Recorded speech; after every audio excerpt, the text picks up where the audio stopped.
Hamish Brayshaw.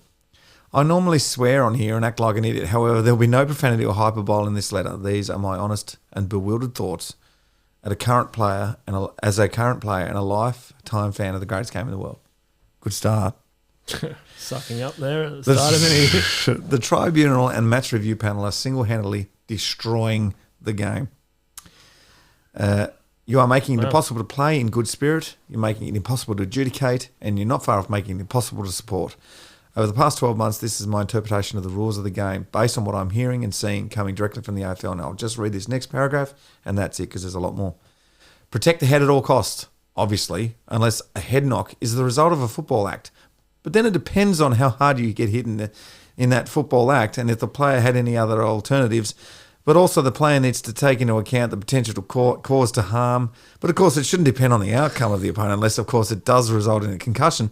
But even then, if it depends on the intent. But of course, a player is entitled to attack the ball with good technique. But it doesn't matter if the opposition runs in head first, like how every kid player playing the game growing up gets taught not to do. But then, of course, it depends on the state of the game and at the time of the year. It depends on whether or not we need to make an example out of someone. But then don't forget, they had a clear record in the past and do charity work.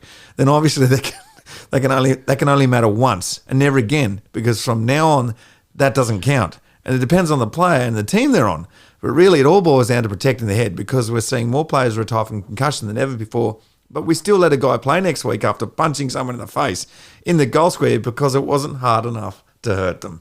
That's just the first paragraph. It's confusion. A must-read. It's confusion everywhere. And there wasn't, my argument is there wasn't confusion 10, 15 years ago because we knew we could get hurt.